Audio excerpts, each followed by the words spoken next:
Meet Ardelia, a Caprinae geologist with an interest in aethercide research and a penchant for exploding sheep. But what's the deal with her being a Reconvener? Why is she a Rhodes Island operator? And what's with the sheep? Well, I'll give you all those answers and more as I answer the question, who was Ardelia actually? To start, you'll need to know what a Reconvener even is based off what little we know. It's far more complicated than this, but she's essentially a unique individual clone of her past self from the original Arknights. Meet Adele Naumann, codename Operator Eyjafjalla. She's the daughter of a wildly renowned volcanologist couple in Litania.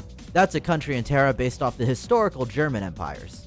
There, she enjoyed a strong education, following in the footsteps of her parents. Adele would regularly beg them to take her with them on their volcano expeditions, and they would always promise to take her when she was older.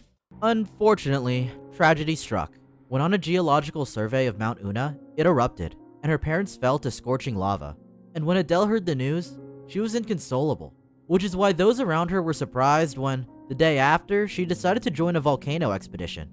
Throughout it, she was a constantly sniveling and crying kid while performing survey work, still knee-deep in the pain of their loss. But the moment she saw that volcano for the first time, she pulled herself together. Adele noted that she felt terror at seeing the boiling lava flowing, but she also found a shred of peace. She came to realize why before every expedition, her mother would hug her so tightly in bed, and why her father would always pat her head and talk about how grateful he was. Because they felt that same exact fear every time they set out, and Adele kept walking forward, with their memory guiding her on.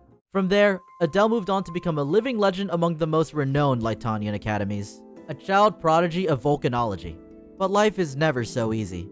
You see, the volcanoes of the world of Terra can also be originium catastrophes. And despite precautions, Adele eventually contracted oropathy. Endfield players may not know, but on Terra, oropathy is practically a death sentence. Medication was generally hard to come by or ineffective. The infected were heavily discriminated against, to the point of being straight up killed in some places. Litania in particular used to use the infected as test subjects in a previous era. That's why it made sense for Adele's peers to look out for her by sending her to Rhodes Island. Long story short, Rhodes Island is a multicultural landship where all walks of life cooperate. They champion infected rights and have the best medicine and treatment, and Adele sorely needed it. Her infection was pretty bad by the time they arrived. Her vision was suffering, and her hearing was considerably impaired. Even with hearing aids, Adele had a tough time communicating. She would try to make the best guess based off of social cues. But she got the help she needed, and took to Rhodes Island life like a fish in water. Any Arknights anime watchers in the chat? If you remember Frostleaf, they're both members of the same book club. Adele was no slouch when it came to arts either. This might come as a surprise, as in Endfield she only uses sheet-based projectiles, but Eyjafjalla is proficient in heat-based arts, slinging fireballs and lava. But yeah, she spent years on Rhodes Island working for them while she continued her volcanology research. And eventually, Arknights released her alter form. Meet Eyjafjalla the Vit Aska. This is Adele years into the future. At this point, she's a full-fledged volcanologist, with numerous published books and documentaries. Her hearing is worsened, but she got extremely good at reading lips. And her story moves forward as she investigates a volcano in Siesta, a Terran nation with Hawaii and Puerto Rico influences. But first, we have to bring up the sheep in the room. This is Dolly. What you may not know is that he is a beast sovereign, the sovereign of sheep. All you really need to know is that he existed since time immemorial and likes to fuck around. Interests include music, playing, and surfing on molten lava. Dolly is followed by many little black sheep, each of which is made in the image of a person Dolly has met throughout his life. Remember that part for later. Now, what takes place in Siesta is a story of political and cultural intrigue, but what we care about is how this became a moment of growth and closure for Adele. She visited a volcano museum there to meet up with a couple of her peers, a fellow researcher named Professor Khan and a close friend of her parents, Professor Keller. Off the rip, Khan is antagonistic to Keller, constantly criticizing her. He also warns Adele that Keller may be connected to her parents' death.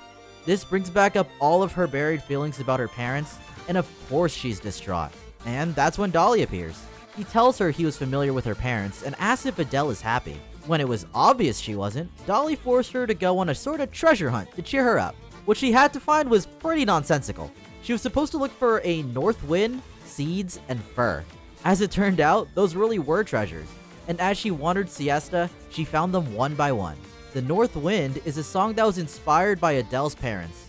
The seeds were actually bottle caps, that of a soda her parents helped create the recipe of. And the most important one of all, it's actually this coat that you've seen before. The fur is her mother's clothes. And during this all, Adele has a strange dream. In it, she's preparing to climb a volcano. With her are two sheep, one gentle and one solemn, much like her parents were. The sheep fussed over her, helping her prepare for her journey. Then they lifted her up into the air, bringing her to a hilltop. Then the sheep bid farewell. Adele's voice chokes up, and she says, "Don't go to the volcano. You'll..." And they respond, "Remember, Adele, we will always be on your side. We'll always await you on the higher peak. So long, Adele." And so she wakes up. When all is said and done, the tension between Khan and Keller comes to a heading. Khan revealed that he knew what Adele's parents were actually researching. Originally, they had the visionary goal to harness the energy of the volcano to benefit humanity and predict eruptions. However, the aristocrats of Litania forced them to weaponize this research. They assigned Adele's parents an intermediate to make sure they kept on track. One Professor Keller. What Khan didn't know is that Keller never betrayed them.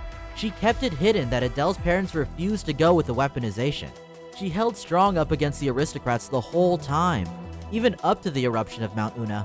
And by the end of the story, it's revealed to the reader Keller's full name, Professor Adele Keller, the beloved friend that our Adele was named after.